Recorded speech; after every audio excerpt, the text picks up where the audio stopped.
Hi friends, welcome back to our channel. ಇವತ್ತು ನಾನು ಬೆಳಗಿಂದ ವ್ಲಾಗ್ ಸ್ಟಾರ್ಟ್ ಮಾಡ್ತಾ ಇದ್ದೀನಿ. ಬನ್ನಿ ಇವತ್ತಿನ ದಿನ ಹೇಗಿರುತ್ತೆ ಅಂತ ನೋಡೋಣ.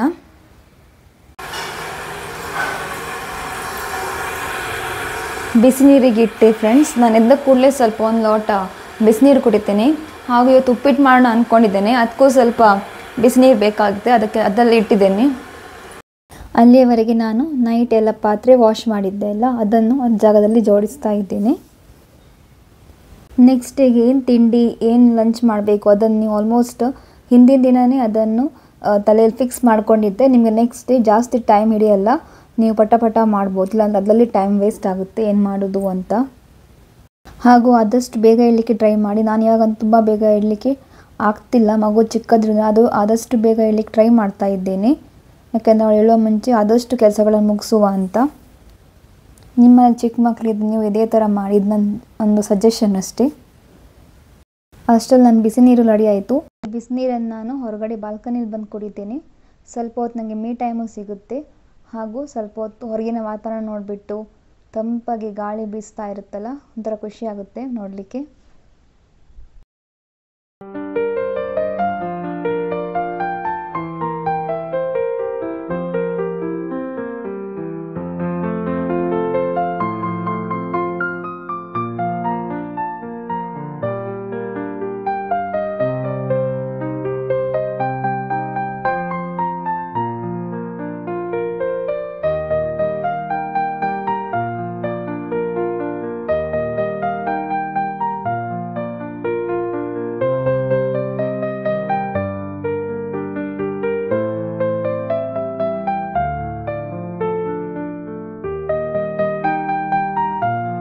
ಹಾಗೂ ನಾನು ಹೊರಗಡೆ ಹೋಗಿ ಕಸವನ್ನು ಇಟ್ಟು ಬಂದೆ, ಹಸಿ ಕಸ ಹಾಗೂ ಒಣ ಕಸ. ಅದ ನಂತರ ನಾನು ಡಸ್ಟ್ಬಿನನ್ನು ಆಲ್ಮೋಸ್ಟ್ ಒಂದು 2 ಡೇಸಿಗೆ ಒಮ್ಮೆ ಅದು ಕ್ಲೀನ್ ಮಾಡ್ತಾನೆ ಇರ್ತೇನೆ.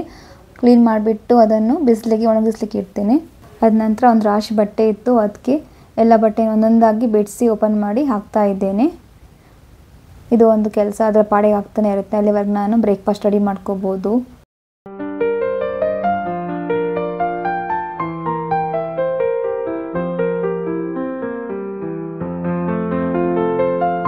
ನಾವು ವೀಡಿಯೋಲಿ ತೋರಿಸಿದಂಗೆ ನಮ್ಮ ಕೆಲಸನೂ ಆ ಥರ ಪಟ ಅಂತ ಆಗಿದ್ರೆ ಎಷ್ಟು ಒಳ್ಳೆಯದಲ್ಲ. ಫಾಸ್ಟಾಗಿ ಜಸ್ಟ್ ತಮಾಷೆ ಮಾಡ್ತಾ ಇದ್ದೀನಿ.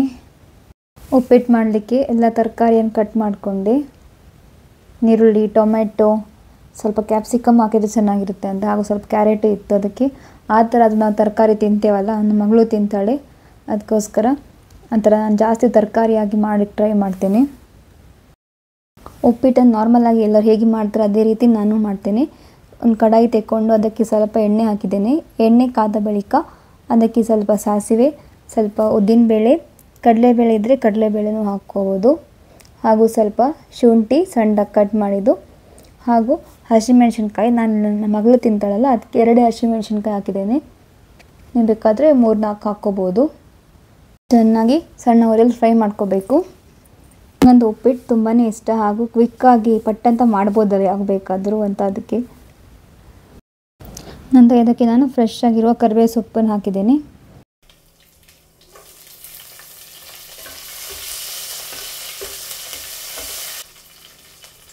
ನಂತರ ಇದಕ್ಕೆ ನಾನು ಸ್ವಲ್ಪ ಗೋಡಂಬಿ ಬೀಜ ಹಾಕಿದ್ದೇನೆ. ನೀವು ಬೇಕಂದರೆ ಹಾಕಿಲ್ಲ ಅಂದರೆ ಇದನ್ನೇ ಸ್ಕಿಪ್ ಮಾಡ್ಕೋಬೋದು. ಇವೆಲ್ಲವೂ ಫ್ರೈ ಆದಮೇಲೆ ಈಗ ನಾನು ಕಟ್ ಮಾಡಿರೋ ತರಕಾರಿಯನ್ನು ಹಾಕ್ತೇನೆ. ಇಲ್ಲಿ ನಾನು 2 ನೀರುಳ್ಳಿ ತೆಕ್ಕೊಂಡಿದ್ದೇನೆ, ಹಾಗೂ ಅರ್ಧ ಕ್ಯಾಪ್ಸಿಕಮ್, ಹಾಗೂ ಒಂದು ಸಣ್ಣ ಕ್ಯಾರೆಟ್ ತೆಕ್ಕೊಂಡಿದ್ದೀನಿ. ಇಲ್ಲಿ ನಾನು ಕ್ಯಾಪ್ಸಿಕಮ್ ಮತ್ತು ಕ್ಯಾರೆಟನ್ನು ನೀರುಳ್ಳಿ ಜೊತೆಗೆ ಹಾಕ್ತಿದ್ದೇನೆ, ಯಾಕಂದರೆ ಅದು ಸ್ವಲ್ಪ ಫ್ರೈ ಆಗಲಿಕ್ಕೆ ಟೈಮ್ ತಗೊಳ್ಳುತ್ತೆ.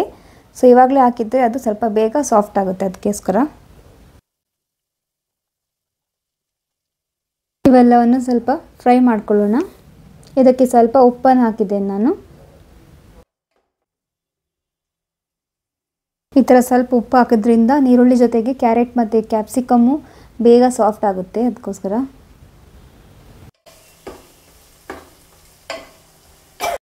ಇವೆಲ್ಲವೂ ಸ್ವಲ್ಪ ಬೇಗ ಸಾಫ್ಟ್ ಆಗಲಿ ಅಂತ ನಾನು ಲಿಡ್ ಕ್ಲೋಸ್ ಮಾಡಿಬಿಟ್ಟೆ. ನೋಡಿ, ಇವಾಗ ಅದು ಸ್ವಲ್ಪ ಸಾಫ್ಟ್ ಆಗಿದೆ. ಇವಾಗ ನಾನು ಇದಕ್ಕೆ ಸಣ್ಣದಾಗಿ ಕಟ್ ಮಾಡಿರುವ ಟೊಮೆಟೊನ ಹಾಕ್ತಿದ್ದೇನೆ. ನಾನಿಲ್ಲಿ 3 ಟೊಮೆಟೊ ತಗೊಂಡಿದ್ದೇನೆ. ಹಾಗೂ ಟೊಮೆಟೊ ಸ್ವಲ್ಪ ಸಾಫ್ಟ್ ಆಗಲಿಕ್ಕೆ ನಾನಿವಾಗ ಮತ್ತೆ ಸ್ವಲ್ಪ ಉಪ್ಪನ್ನು ಹಾಕ್ತಿದ್ದೇನೆ. ಉಪ್ಪು ನೋಡ್ಕೊಂಡು ಹಾಕಿ. ನಾವು ಫಸ್ಟಿಗೂ ಸ್ವಲ್ಪ ಉಪ್ಪು ಹಾಕಿದ್ದೇವೆ. ಟೊಮೆಟೊ ಸ್ವಲ್ಪ ಫ್ರೈ ಮಾಡಿಕೊಂಡೆ. ಹಾಗೂ ಇವಾಗ ಸ್ವಲ್ಪ ಅದಕ್ಕೆ ಅರ್ಧ ಚಮಚದಷ್ಟು ಅರಸಿನ ಪುಡಿ ಹಾಗೂ ಅರ್ಧ ಚಮಚದಷ್ಟು ಗರಂ ಮಸಾಲ ಪುಡಿ ಹಾಕಿದ್ದೇನೆ. ಚೆನ್ನಾಗಿರುತ್ತೆ ಅದಕ್ಕೆ. ನೀವು ಬೇಕಾದ್ರೆ ಇದಕ್ಕೆ ಮ್ಯಾಗಿ ಮಸಾಲ ಬೇಕಾದರೂ ಹಾಕ್ಕೋಬೋದು. ನಂಗೆ ಹಾಕ್ಲಿಕ್ಕೆ ಮರ್ತೋಯ್ತು. ಇದು ಫ್ಲೇವರ್ ಚೆನ್ನಾಗಿರುತ್ತೆ, ಅದಕ್ಕೋಸ್ಕರ ಹೇಳ್ತಾ ಇದ್ದೀನಿ, ನೀವು ಟ್ರೈ ಮಾಡಿ. ಇವಾಗ ಮತ್ತೆ ಇದು ಮಸಾಲೆ ಹಾಕಿದ ಮೇಲೆ ಒಮ್ಮೆ ಚೆನ್ನಾಗಿ ಮಿಕ್ಸ್ ಮಾಡ್ಕೊಳ್ಳಿ. ಆ ಮಸಾಲೆ ಎಲ್ಲದಕ್ಕೂ ನೀಟಾಗಿ ಮಿಕ್ಸ್ ಆಗಿ ಬರಲಿ ಅದಕ್ಕೆ. ಟೊಮೆಟೊ ಸ್ವಲ್ಪ ಸಾಫ್ಟ್ ಆದಮೇಲೆ ನಾನಿಲ್ಲಿ ಉಪ್ಪಿಟ್ಟು ರವೆ ಹಾಕ್ತಾ ಇದ್ದೀನಿ.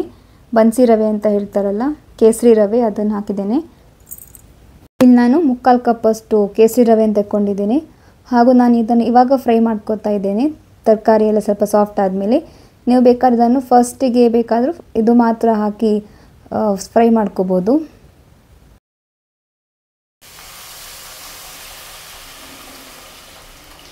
ರವೆಯನ್ನು ಸ್ವಲ್ಪ ಹುರ್ಕೊಂಡ್ಮೇಲೆ ನಾನು ಇದಕ್ಕೆ ಆವಾಗಲೇ ಮಾಡಿರುವಂಥ ಬಿಸಿ ನೀರನ್ನು ಹಾಕ್ತಾ ಇದ್ದೀನಿ. ಇವೆಲ್ಲವನ್ನು ಇವಾಗ ಚೆನ್ನಾಗಿ ಮಿಕ್ಸ್ ಮಾಡ್ಕೊಳ್ಳಿ. ಹಾಗೂ ನಿಮಗೆ ಏನಾದರೂ ಉಪ್ಪು ಏನಾದರೂ ಕಮ್ಮಿ ಇದ್ದರೆ ಇವಾಗಲೇ ಬೇಕಾದರೆ ಹಾಕ್ಕೊಳ್ಳಿ. ನಾನು ಹಾಗೂ ಇಲ್ಲಿ ಅರ್ಧ ಲಿಂಬೆಹಣ್ಣು ಹಾಕಿದ್ದೇನೆ, ಚೆನ್ನಾಗಿ ಬರುತ್ತೆ ಅದಕ್ಕೋಸ್ಕರ. ಹಾಗೂ ಲಾಸ್ಟಲ್ಲಿ ಸಣ್ಣದಾಗಿ ಕಟ್ ಮಾಡಿರುವಂಥ ಕೊತ್ತಂಬರಿ ಸೊಪ್ಪನ್ನು ಹಾಕಿದ್ದೇನೆ.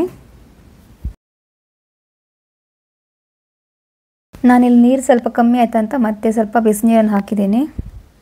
ಇದೆಲ್ಲ ಒಂದು ಚೆನ್ನಾಗಿ ಮಿಕ್ಸ್ ಮಾಡಿಕೊಂಡೆ ಹಾಗೂ ಲಿಡ್ಡನ್ನು ಕ್ಲೋಸ್ ಮಾಡಿಕೊಂಡೆ. ಒಂದು 10 ಮಿನಿಟ್ಸ್ ಒಳಗಡೆ ಉಪ್ಪಿಟ್ಟು ಇವಾಗ ರೆಡಿ ಆಗುತ್ತೆ. ನನ್ನ ಮಗಳು ಎದ್ಬಿಟ್ಟು ಫ್ರೆಂಡ್ಸ್, ಅವನು ಅಳ್ತಾನೆ ಇದ್ದಾಳೆ. ಅವಳು ಸ್ವಲ್ಪ ಹೊತ್ತು ಅವಳ ಜೊತೆ ಇರ್ತೇನೆ. ಉಪ್ಪಿಟ್ಟು ಆಗ್ತಾ ಬಂದಿದೆ. ಹಾಯ್ ಕರ್ಗೊಂಡು ಕ್ಯಾಮರಾ ಹಾಯ್ ಕರ್ಮ, ಹಾಯ್ ಹಾಯ್ ಕರಿ, ಹಾಯ್. ಇವತ್ತೇನೋ ಬೆಳಿಗ್ಗೆ ಹಠ ಶುರುವಾಗಿದೆ. ಅಳ್ತಾನೆ ಇದ್ದಾಳೆ ಕಂಟಿನ್ಯೂಸ್ ಆಗಿ.